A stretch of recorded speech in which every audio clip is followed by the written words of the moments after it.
And Hindi cinema టికెట్లు 400-500 ఉంటాయి. Comparatively are ticket prices are less. Still we collect. వాళ్ళు ఇండియాలో 28-29 స్టేట్లలో వచ్చే కలెక్షన్లు మనం 2 స్టేట్లలో ఇచ్చేస్తుంటాం మన తెలుగు ఆడియన్స్ అంత చిన్న టికెట్ ప్రైస్తో. సో ఇంతమంది బతుకుతున్నారు థియేటర్లో పనిచేసిన వాళ్ళు కావచ్చు, వాళ్ళు కావచ్చు. ఒక 2 నెలల నుండి సినిమాలే థియేటర్లో. ఇప్పుడు మనం అందరం కలిసి సంతోషపడాల్సిన విషయం, ఒక సినిమా వచ్చింది, మళ్ళీ థియేటర్కి జనాలు వచ్చిర్రు, థియేటర్లకి రెవెన్యూ వచ్చింది, కొన్ని మూసేద్దామనుకుర్రు, అది ఇంత నడుస్తున్నప్పుడు ఇంకా మీరు చూడకుండానే ఇచ్చిర్రని మీరు అంటారు. అది పొద్దున్న నుండి నాకు 10 మంది చెప్పారు, అది చూడకుండా ఎందుకు ఇస్తున్నారు అనే సినిమాకి రివ్యూ అని. కొన్ని చోట్ల షో అయిపోకముందు. అండ్ కొంతమంది ఫస్ట్ హాఫ్కి ఒక రివ్యూ, సెకండ్ హాఫ్కి ఒక రివ్యూ. సెకండ్ హాఫ్ రివ్యూ రాస్తున్నప్పుడు, ఫస్ట్ హాఫ్ రాస్తున్నప్పుడు మరి సెకండ్ హాఫ్ ఎప్పుడు చూసిర్రు, పాజ్ చేసిర్రా మరి థియేటర్లో తెలియదు. సో ఇట్లా మరీ మనం అంటే మా శత్రువులు ఎక్కడో ఉండరు. సో మన ఇండస్ట్రీ ఎంత మంచిదని ఇక్కడ మనం ఆనందపడుతున్నాము, ఇంత మంచి ప్లేస్లు ఉన్నాము, ఆడియన్స్ ఇంకా థియేటర్ని ఎంకరేజ్ చేస్తున్నారని. అట్ ద సేమ్ ప్లేస్ ఇట్లాంటివి కూడా జరుగుతుంటాయి. అంటే నాకు తెలిసి మనం చేంజ్ చేయలేము అనుకుంటా. You should become bigger than a problem, like I said yesterday. ప్రతి మూవీకి మరి మీరు ఇలా ఫేస్ చేయడానికి రెడీగా ఉన్నారా? మరి ఫేస్ చేయడానికి రెడీ ఉన్నానా అంటే ఇప్పుడు నేను ఏం చేయగలుగుతా, ఒక ఐడియా చెప్తే నేను ఇంప్లిమెంట్ చేస్తా అది.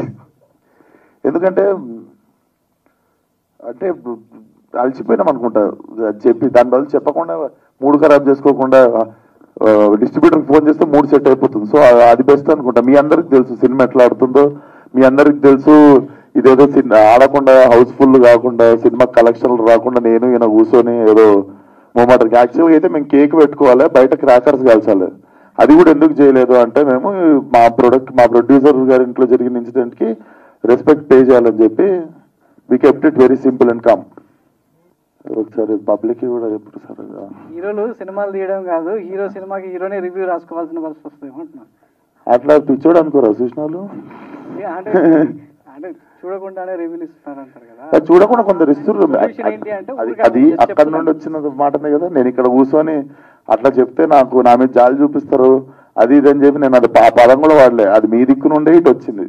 నేను నోరు తెరిచి కూడా చెప్పలేదు, మీరే అన్నారు. చూడకుండా కూడా కొందరు రివ్యూలు ఇస్తున్నారేమో అని మాకు అనిపిస్తుంది అని మీరన్నమాట. అది విశ్వ గారు కంగ్రాచులేషన్ మీకు.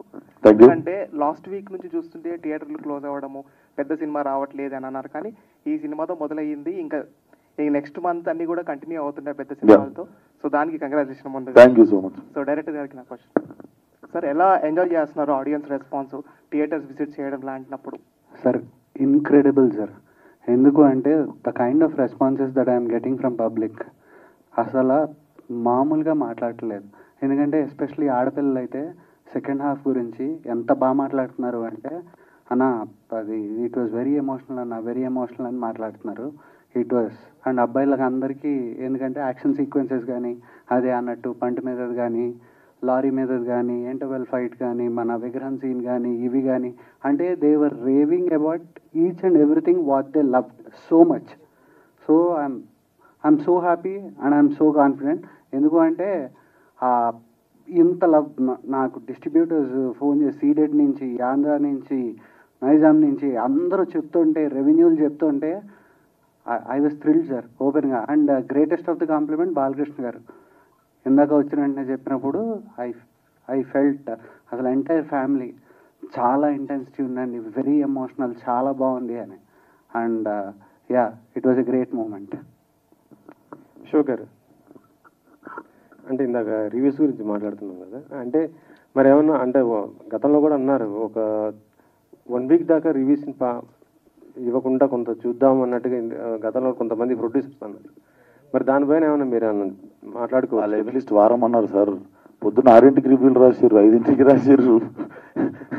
అది కూడా అసలు ఇప్పుడు సరే, ఇప్పుడు నిజంగా చూస్తే ఒక లెక్క రాయవచ్చు, ఏదైనా నిజంగా ఒక వీక్ ఏదైనా పట్టుకొని దాని గురించి రాయచ్చు.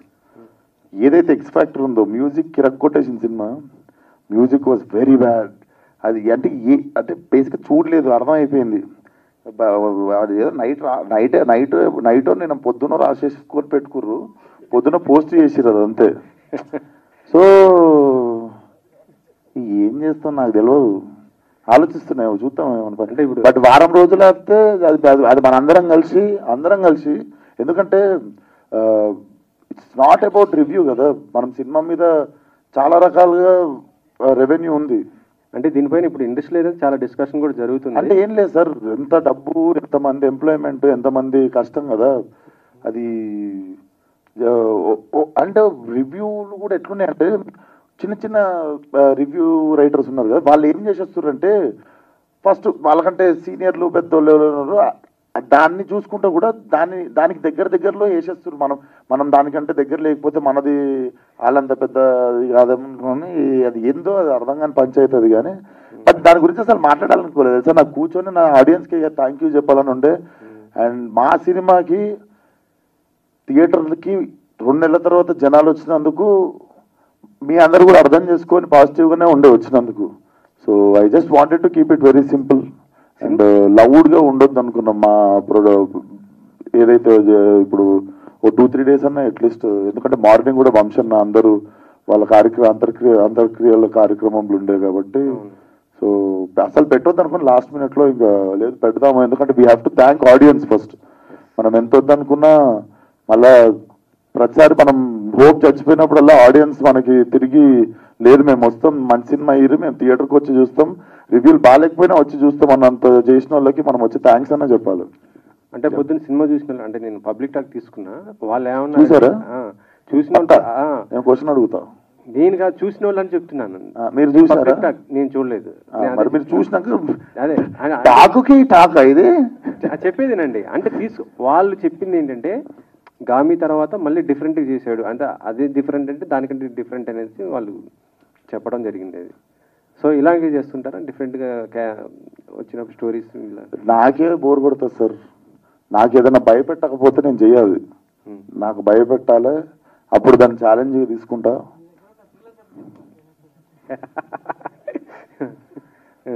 ఆబ్వియస్లీ సార్, నా తెలుసు, మీ అందరికి తెలుసు, పెట్టుకున్నా అంటే ఏదో పెద్ద పంచాయితీ పెట్టుకుంటా, ఏదో భయపెట్టేది లేకపోతే చేయగలుగుతారా అనేదే పెట్టుకుంటుంది అన్న.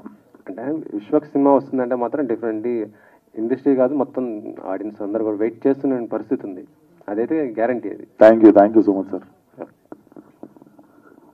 విశ్వక్ సేన్ గారు, అంటే బుక్ మై షోలో అంతా నెగిటివ్ ఇస్తున్నారు, 1.1 అలా ఇస్తున్నారు. అంటే మీరు కొంచెం జెన్యున్గా ఉంటారు కాబట్టి మిమ్మల్ని ఎవరైనా కార్నర్ చేసి టార్గెట్ చేస్తున్నారు అనుకుంటున్నారా ఏంటి?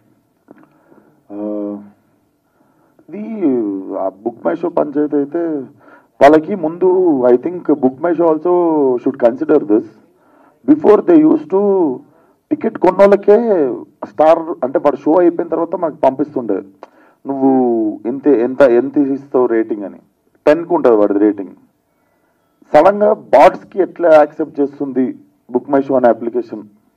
ఎందుకంటే ముందు మనం ఓన్లీ టికెట్ కొని చూసినోడిది మాత్రమే అందరు యావరేజ్ చేసుకొని 9 అంటే హిట్ వరకు కూడా నేను చేసిన హిట్ సినిమాకి కూడా ఇట్ వాజ్ లైక్ 9.5 కాన్స్టెంట్గా ఉండే, దమ్కి ఈ టైం వరకు కూడా ఉంటే. మొన్న రీసెంట్గా why is this application is also accepting bots to constantly put 1000s of ones వస్తున్నాయి.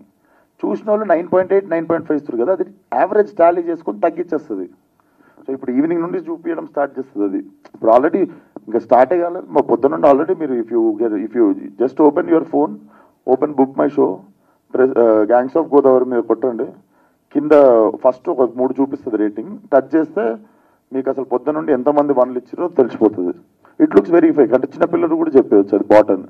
అంటే అదే టార్గెట్ ఏమన్నా ఉందనుకుంటారా మీరు? వాళ్ళు ఏమున్నా జనాలకి ఇది యూనివర్సల్గా ఇది బాట్స్ అని తెలిసిపోయింది అనుకో, దాని మీద నమ్మకం పోతుంది ఫస్ట్ ఆఫ్ ఆల్. అండ్ జనాలు నాకు తెలిసి ఇప్పుడు ఆల్రెడీ 2వ సినిమా కాబట్టి ఆల్రెడీ అందరికి అర్థమైపోయి ఉంటుంది. సో మనం దాని గురించి చేస్తున్న ఎవరో మనకు తెలియదు, కంపల్సరీ పని కట్టుకొని చేస్తున్నారు కదా, కానీ ఎవరో మనకు తెలియదు. కానీ అన్ని వనరులు ఉన్నాయి. అంటే ఒక హీరోని అలా టార్గెట్ చేస్తే ఆయనతో సినిమాలు చేస్తే ప్రొడ్యూసర్ కూడా నష్టం కదా, పోతలేరు కదా, అదే ప్రాబ్లం. వాళ్ళు ఫెయిల్ అవుతారు కదా. ఇప్పుడు ఏం చేసి మీరు తెలిసిన డిస్ట్రిబ్యూటర్లకి వాళ్ళకి అందరికి ఫోన్లు చేసుకోండి. Maximum matinees, first shows, second shows అన్ని హౌస్ఫుల్ నడుస్తాయి ఈరోజు, రేపు నడుస్తాయి. సో అది ఎఫెక్ట్ చేయకుండా మనం పని చేయాలి అంతే. ఇప్పుడు ప్రొడ్యూసర్లు నష్టపోయేంత సీన్ అయితే నాతో ఏ ప్రొడ్యూసర్ నష్టపోలేదు ఇప్పటిదాకా. అంటే కావాలని అలా టార్గెట్ చేసే వాళ్ళ వల్ల ఇది అవుతుంది. అదే ఆ టాపిక్ ఎంతసేపు మాట్లాడినా మనకు తెలియదు ఆ లెవెల్. ఇంకోటి తెలిస్తే మాత్రం చెప్పండి నాకు. మీ సినిమాతో పాటు ఇంకో 2 సినిమాలు రిలీజ్ అయ్యాయి కదా, అంటే ఇలా కాంపిటీషన్ ఉండడం వల్ల కూడా కొంచెం కలెక్షన్స్ తగ్గేది ఉంటుంది కదా. నాకు తెలియదు ఆ రెండింటి, నాకు పొద్దున నుండి నాదే సరిపోయింది యాక్చువల్లీ. ఇప్పుడు ఒకసారి కొంచెంసేపు అయితే అసలు మిగిలిన ప్రపంచంలో ఏం జరుగుతుంది, అసలు నా సినిమా నేను కాకుండా అసలు ప్రపంచంలో ఏం జరుగుతుంది నేను తెలుసుకునేకుంటుంది. మాకు పని వర్కే సరిపోయింది జస్ట్.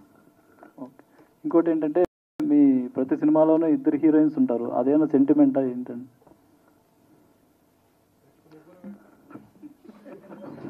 నమస్కారం. సెంటిమెంట్ నేను ఆలోచిస్తున్నా అన్నిట్లోనా, హిట్లో ఒకలే ఉన్నారు, హిట్ సినిమాలు ఒకలే ఉన్నారు. ఓరి దేవుడా, దమ్కి ఇలా చూసుకుంటూ పోతే చాలా సినిమాలు ఉన్నారు. బాగుంటుంది కదా చూడడానికి. గామిలో ఒకలే ఉండే, గామిలో ఉన్న ఒక్కరు కూడా హీరోయిన్ కాదు, క్యారెక్టర్ మీకు తెలుసు. ఇట్లా లాస్ట్లో మా అంటే ఒకసారి ఇట్లా అంత హీరోయిన్.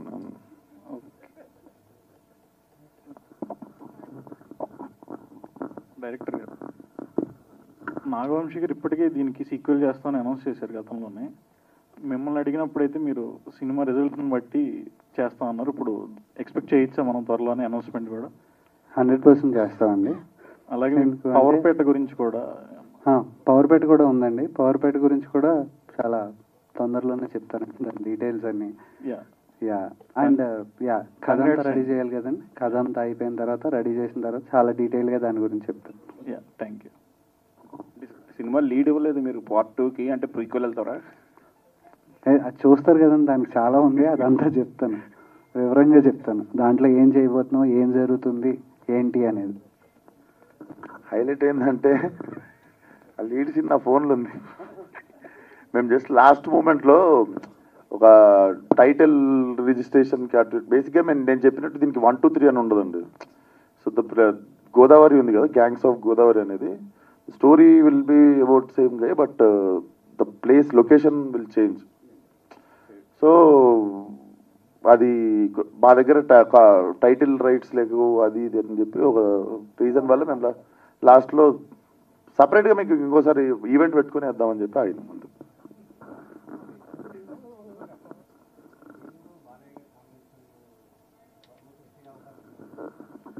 అవును సార్, అది ఒకసారి అది ఇప్పుడే ఈరోజే రిలీజ్ అయ్యింది, కొంచెం ప్రశాంతంగా. ఇంకో సినిమా గురించి మేము కుప్పలు దాచాం సార్ లోపల. గోదావరిని దీంట్లో కొత్తగా చూపించారు కదా, అంటే ఇప్పుడు డైరెక్టర్ గారు ఫస్ట్ నుంచి చెప్తూ వచ్చారు గోదావరి అంటే పచ్చని పొలాలు, నదులు ఇవన్నీ. ఇందులో బట్ మంచి యాక్షన్ అలా చూపించారు. సో గోదావరిని కొత్తగా చూపించారు కాబట్టి ప్రమోషన్స్ అక్కడ సపరేట్గా గోదావరి జిల్లాలకి ఏమైనా వెళ్ళి ప్లాన్ చేస్తున్నారా? బేసిక్గా నాకు అసలు ట్రైలరే అక్కడ లాంచ్ చేయాలని ఉండే అండి, కాకపోతే ఇప్పుడు ఎలక్షన్ కూడా నడుస్తుండే కదా. సో లేకపోతే అసలు I really wanted to do మంచి అక్కడ రాజమండ్రిలో మంచి నీటి పక్కన పెట్టుకొని, నాకు మంచి ఈవినింగ్ మధ్యాహ్నం పెడితే అయిపోతాం అందరం, మంచి ఈవినింగ్ పెట్టి చేయాలని ఉండే ట్రైలర్. కానీ మన ఎలక్షన్ కూడా నడవడం వల్ల మేము హైదరాబాద్లోనే చేసాం. డైరెక్టర్ లాస్ట్ క్వశ్చన్, మీరు గోదావరి జిల్లాల ప్రజల్ని కించపరిచేలా మాట్లాడారని ఒక వివాదం అయితే వచ్చింది లాస్ట్ టైం. చాలా నాకు నవ్వు వచ్చిందండి. అదే వీడియోలో 30 సెకండ్ల ముందుకెళ్తే నేను చెప్పాను క్లియర్గా, మీకు తెలుసు నాకు తెలుసు. ఏమన్నా నేను పుట్టి పెరిగి అందరూ మా వాళ్ళందరూ అక్కడ ఉండి, నా ఫ్రెండ్స్ అక్కడ ఉండి నేను ఎందుకు చేస్తాను అంటే నన్ను కూడా వైరల్ చేయొచ్చు అనేది నాకు అప్పుడే అర్థమైంది. ఎందుకంటే అది జరిగిన 10 days నేను దుబాయ్లో ఉన్నానండి, రికార్డింగ్ జరుగుతుంది. ఆ తర్వాత చెన్నైలో ఉన్నా. వస్తే నువ్వు వైరల్ అయ్యి నేను కూడానా వా అనుకున్నా అంతే. మీరు ఉభయ గోదావరి జిల్లాలని మెన్షన్ చేస్తే అది ఏకంగా ఆంధ్ర తెలంగాణ మధ్య ఆ లెవెల్కి వెళ్ళిపోయింది. అదేనండి, అంటే నన్ను కూడా వైరల్ చేయొచ్చు అనే విషయం నాకు అప్పుడే అర్థమైంది. Thank you. Thank you.